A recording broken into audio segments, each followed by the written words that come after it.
Dear God, I come before you today to thank you. Thank you for how you've met me, how you've guided me, and how you continue to lead me. I ask that today that I be a vessel for your word. Let me not speak any ideas of my own, but only word from your mouth. In your name I pray. Amen. All right. So, start off, I got 2 questions for you. First question, show of hands will be all right. Who here from the last time that we gathered actually went on a walk with the intentions of getting close to God? Cool. The rest of you guys, I'll let it slide. It's getting a little cold outside. I, for one, am not ready for winter at all. Okay, second question. Who here has seen The Lion King, the movie? I'd say it's a pretty decent staple. I have a confession. Up until a couple days ago, I had not seen The Lion King. I know. And I gotta be honest, I never watched The Lion King because I was afraid of Scar. The scary looking lion. Every time that it was on, I said, no way. I left the room, I changed the channel, played with my toys, did anything else but look at this scary lion. I was afraid of him. Many Dame lived being afraid of Scar, afraid of this thief. So how can I overcome this fear? Fear of the enemy, especially in the face of my suffering. This leads me to 1 Peter. Starting in verse 6. Humble yourselves, therefore, under the mighty hand of God, so that he may exalt you at the proper time, casting all your cares on him, because he cares about you. Humble yourselves. I know it's a weighty word. What does it mean to be humble? Google defines humble as somebody who is not proud or arrogant. How, you guys ever meet Dave Henry? I'm not saying this because he's sitting right there, but if we're going to talk about being humble, come on. But let me tell you, being humble is not reserved for Dave Henry or anybody for that matter. It's obtainable, and we should be able to go and seek it. A second definition that I saw was expressing a spirit of deference or submission. Have you guys ever look up a word and have to look up the definition for the definition of the word? That's how I felt when I saw deference. I had no idea what that means. And I think if you want to see a perfect example of deference, next time you see Kevin Foster, give him a compliment. Tell him how much you appreciate him. Just to see the way that he reacts. He'll laugh and he'll blush, which I think is so fun. But the next thing that you see is a spirit of deference. He'll go, no, that's God. That's not me. Or, no, what about you? Look at what you did. Look at what this person did. A spirit of deferring praise to somebody else. In our case, someone else that is higher than us, who is deserving of this praise. Now, if you know me, I give you 3 definitions. The third one is Dame's definition. To lower oneself before a higher power, just as Jesus did on his time, during his time here on earth, and like how we should be submitting ourselves before God. Psalms 25:9 reads, he leads the humble in what is right and teaches them his way. And I think it's important to know that we should want to be humble. We'll be shown the way. And not only that, the Bible teaches us that God gives grace to those who are humble. And I don't know about you, But I need some grace. I do. I hate to admit it, but I do. And it's okay to strive to be humble. In fact, Scripture right here is telling us to do so and to strive for that. But where is your heart and your intentions? Do you want to just be known as somebody humble?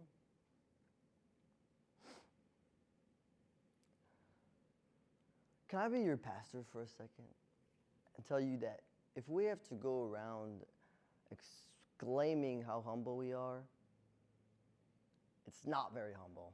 I don't think it is. We seek attention instead of fruit. So do you just want to be known as humble, or are you willing to be able to defer your pride, leaving it at the door of life? You see, because leaving your pride at the door is hard. It's an everyday conscious decision that I have to make to not be prideful. Now, I don't know about you, but I personally have to warm up for the day. If you've seen me at an 8 a.m. class, you know exactly what I'm talking about. My brain takes a minute to just turn on. And before that even happens, I have to look myself in the mirror and convince myself, try and coach myself that I am not a certain way, that I'm not, I have to tell myself, hey, you're not angry. Hey, you're not proud. You're not arrogant. You're not selfish. I have to coach myself through these things every day. I have to remind myself of who God says that I am. It's an everyday conscious battle that we face every day.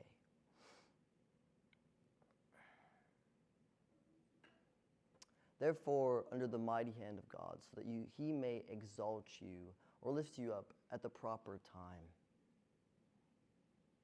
Now, I do want to pause here at the phrase proper time,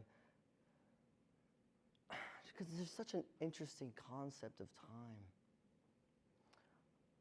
Our time is much more different than God's timing.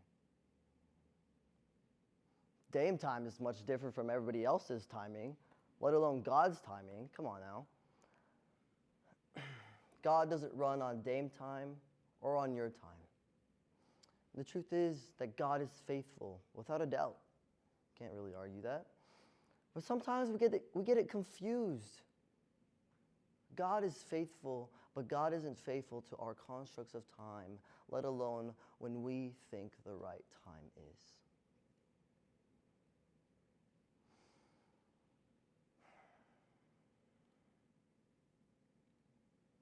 Casting all your cares on him because he cares about you.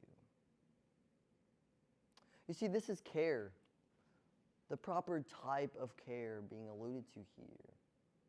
For someone to care about you, they need to know you, your needs, your love style, your personality, your upbringing, even your love language. But sometimes we get caught up in what we think that we need, that we lose sight of who not only created us, but sustains us. God knows you more than you know yourself. So God knows how to care for you better than anybody else does, even yourself. Now, with all this talk about being humble and proper timing, sounds like something's coming. Sounds like I'm being prepared for something. Who am I about to face?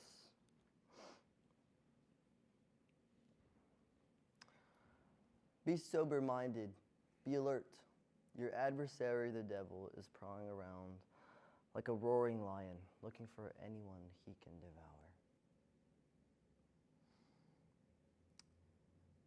Sober-minded or alert.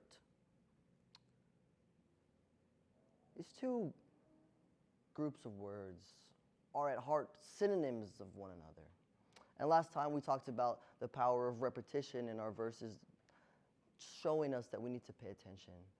I find it's the same thing here when we use two synonyms of the same thing. To be sober-minded and to be alert is to not be distracted. But why do we not need to be distracted? The simple answer is because there's someone who is against you, an adversary, someone who's got it out for you, an enemy that comes to steal, kill, and destroy.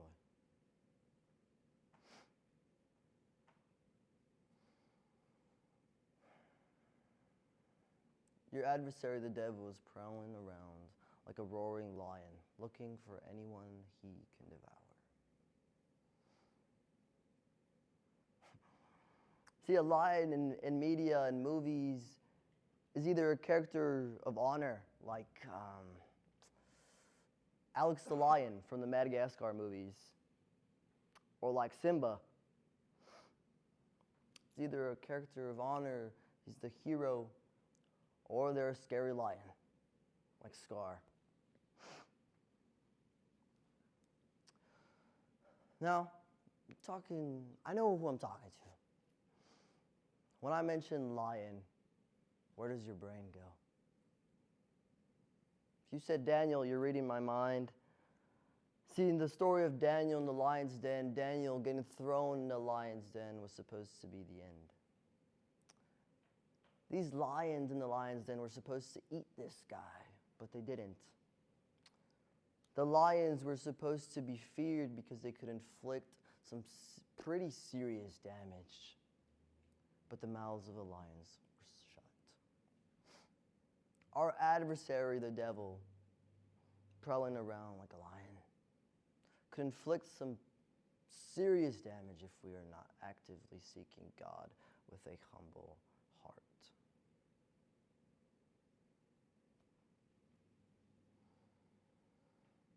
Okay, I get it.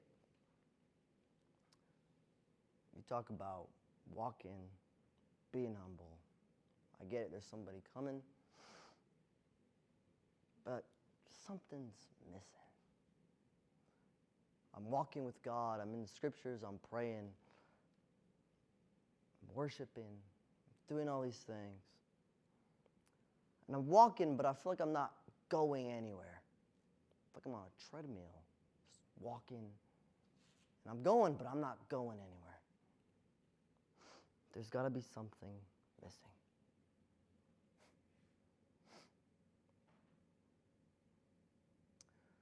Resist him, firm in the faith, knowing that the same kind of sufferings are being experienced by your fellow believers throughout the world. To resist is to run from, to turn from. To be firm is to be strong and to be sturdy. And I will say,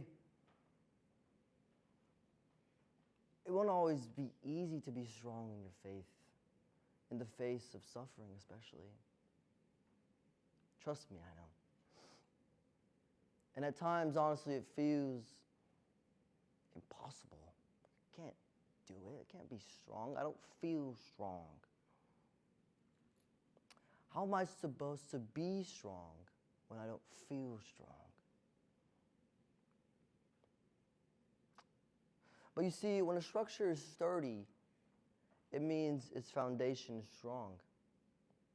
For the structure to be strong, the foundation must first be strong. The same applies for us.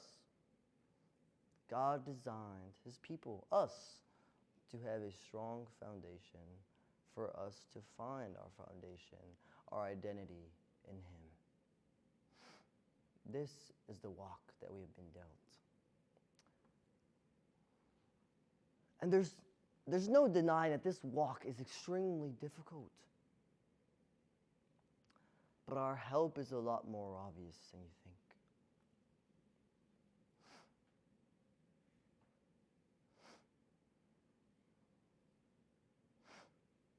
Knowing that the same kind of sufferings are being experienced by your fellow believers throughout the world. And I think if there's an important thing to realize here, is that God has carefully placed people in your life to aid you in your suffering. I'll say it again.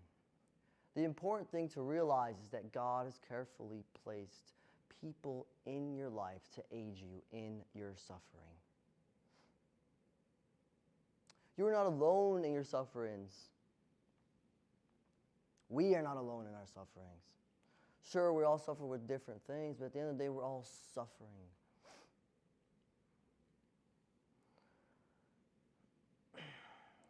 We have a community of people who suffer just as we do.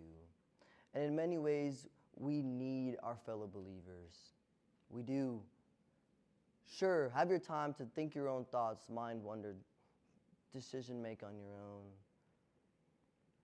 Sit in the suffering by yourself, but please take this time. I couldn't advocate for that enough, to take your time by yourself, you and God. But realize that there's so much more. This is especially hard for me to get into my brain, that I need my fellow believers. Maybe you relate to that. How can I rely on somebody? And this sort of mentality comes from an I can do it myself mentality. This mentality says, I can deal with it. Don't worry, I'll handle it on my own, or I'll be fine. I can confidently say that I know a couple people in this room that I've definitely shown that side of me to. If they've seen that side of me, they probably have come to this truth.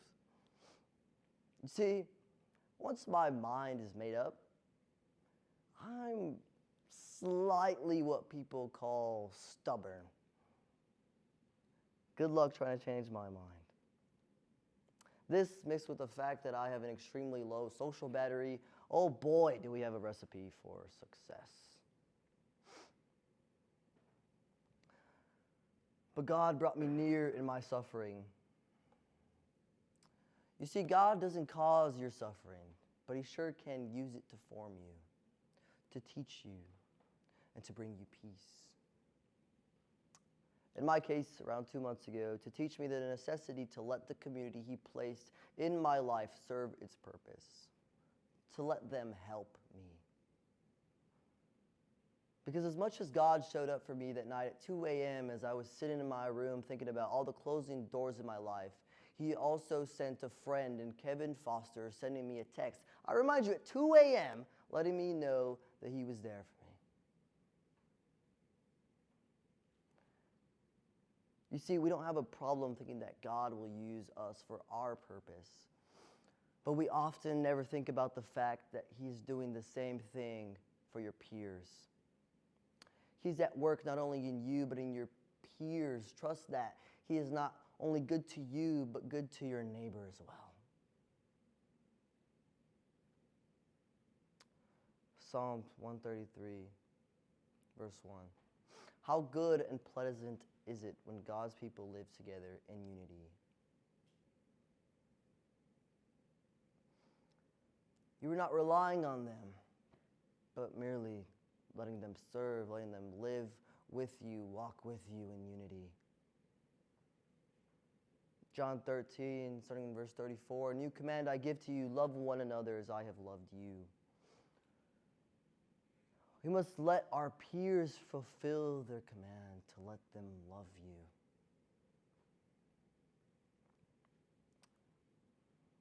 You see, what I'm struggling with, and I'll go ahead and end here. You see, what I'm struggling with so much with is the fact that if we know that God has carefully placed people in our lives, why can't we just trust them? Let them in. And you'd be right. Surely you can't trust anyone, and that's fine. That's a reality that we have to live with. But live with the reality that the person or people that God has placed in your life to love you, lead you, teach you, welcome you, have probably already been placed in it. And if not, will be just that, be placed in your life. You won't have to go around worrying about making friends or having good friends.